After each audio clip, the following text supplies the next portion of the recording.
আপনার সরকারি দাঁড়িয়ে হিসাবে, কারণ আপনি জানেন যে ক্যান্সারে মানুষ লক্ষ লক্ষ টাকা নষ্ট করতেছে, আবার রোগীগুলো ধ্বংস হয়ে যায়। সেই হিসাবে আপনি মানুষের উদ্দেশ্যে আপনার যে যে ঘটনাগুলো ঘটছে এবং আপনি কিভাবে কতটুকু সুস্থতা পেয়েছেন, সদগায়ে দাঁড়িয়ে হিসাবে কেমন পর্যন্ত যাতে আপনি সব পান, সেই হিসাবে আপনি আমাদের সামনে উপস্থাপনা করেন। এখন রোগটা আমার না, ওনাকে জিজ্ঞেস করছি, কয় না আমার ভালো, আগে আমি ভালো লাগছে। কিন্তু সম্মানিত দেশবাসী, আমি cancer specialist doctor SM. Sarwar. বিশেষ করে আপনারা জানেন যে সারা ওয়ার্ল্ডের ডাক্তারদের বক্তব্য হলো ক্যান্সার হলে নো আনসার, ক্যান্সার হলে মৃত্যু হবে, এটাই স্বাভাবিক। কিন্তু আল্লাহর অশেষ রহমতে ক্যান্সার, কিডনি, থ্যালাসেমিয়া, এইডস রোগ, আপনারা হাজার হাজার ক্যান্সার রোগী, এইডস রোগ এবং থ্যালাসেমিয়া এবং কিডনি রোগ পাবেন যারা সুন্দরভাবে সুস্থ হয়েছে। যে রোগগুলোর ব্যাপারে আমরা বলি যে কোনো আনসার নেই। আমরা একসময় বলেছিলাম যক্কা হলে রক্ষা নেই, আজকে কিন্তু সেই কথার কোনো ভিত্তি নেই। একসময় আমরা বলি যে টাইফয়েড হলে কোনো না কোনো অঙ্গ চলে যাবে, আমরা এখন কিন্তু সেই কথার কোনো ভিত্তি নেই। একসময় আমরা বলেছি ডায়রিয়া হলে গ্রামের পর গ্রাম মানুষ মারা যাবে, এখন কিন্তু সেই কথার কোনো ভিত্তি নেই। একসময় আমরা যে যদি বসন্ত রোগ হয়েছে, সমস্ত শরীরে পাটা টোকার মতো হয়ে গেছে, এখন কিন্তু সেইগুলোর কোনো ভিত্তি নেই। ঠিক তেমনি ক্যান্সার, কিডনি, থ্যালাসেমিয়া, এইডস রোগ হলে আর সুস্থ হবে না সেই কথার কোনো ভিত্তি নেই, সম্পূর্ণরূপে সুস্থ হয়। বিশেষ করে আপনারা ইউটিউব, ফেসবুক, গুগল, টিকটকে ক্যান্সার গবেষক ডাক্তার এস.এম. সারোয়ার লিখলে হাজার হাজার ক্যান্সার রোগীর সাক্ষাৎকার পাবেন। বিশেষ করে আজকে 1 মাস অনলি চিকিৎসা করছি আমরা একজন রোগী, এবং উনি সম্পূর্ণরূপে সুস্থ দাবি করছেন। আমরা আপনাদের সাথে পরিচয় করে দিচ্ছি। আপনার নামটা কি জানি? মোসাম্মদ আসিয়া। উনার আপনার স্বামী হইলেন উনি নাকি? আমরা আপনার সাথে প্রথম পরিচয়। আপনার তো স্ত্রী, আপনার নাম হাফেজ রুহুল আমিন। আপনার তো ইমাম সাহেব, কোন জায়গার ইমাম সাহেব?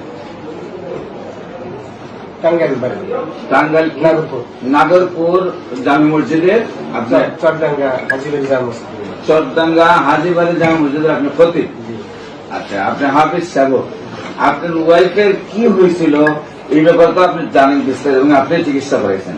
আগে আমরা আপনার পরিচয়, আপনার নাম হইল হাফিজ রুহুল আমিন, আপনার পিতার নাম আব্দুল হক, আপনার মাতার নাম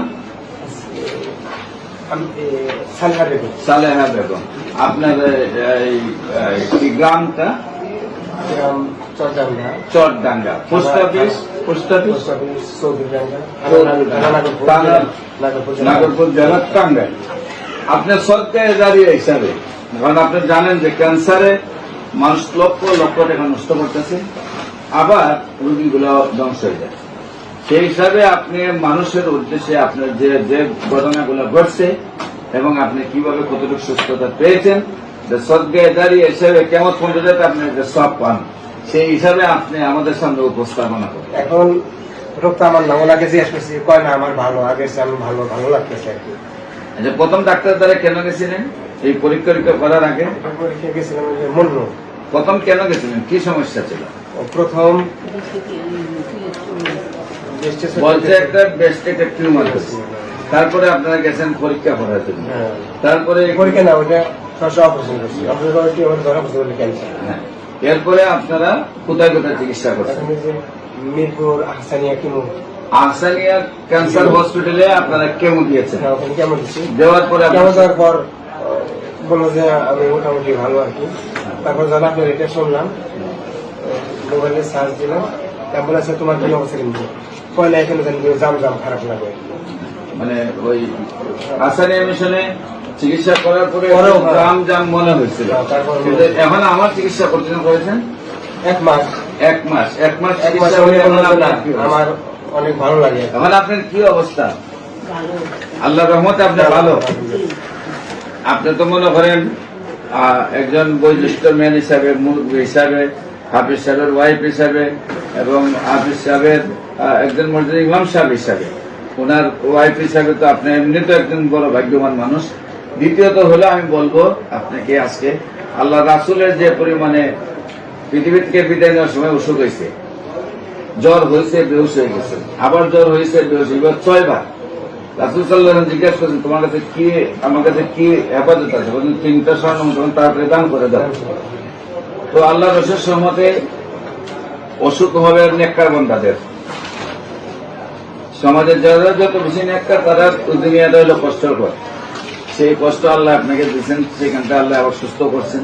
ইনশাল্লাহ আপনার দেশবাসীর উদ্দেশ্যে আমরা আপনাকে বলবো যে আপনি যেমনি ভাবে সুস্থ হয়েছেন সবাই যেন অন্তত ক্যান্সার থেকে মুক্তি লাভ করে, এবং ওনার জন্য আপনারা দোয়া করবেন। আমরা 4 মাস পরে টেস্ট করি, 4 মাস পরে যেন ওনার সম্পূর্ণরূপে যেন ফ্রেশ আসে। আর আকাশে চাঁদ উঠলে যেমন সবাই দেখতে পায়, তেমনি 1 মাস চিকিৎসা করার পরে উনি বলছেন যে আমার আর কোন রোগ নাই, আমি সম্পূর্ণরূপে সুস্থ। বিশেষ করে আমাদের বলবো যে ক্যান্সার, কিডনি, থ্যালাসেমিয়া, এইডস রোগ সম্পর্কে মানুষের সহযোগিতা করা, এটা হলো আমাদের একান্ত সামাজিক একটা দায়িত্ব।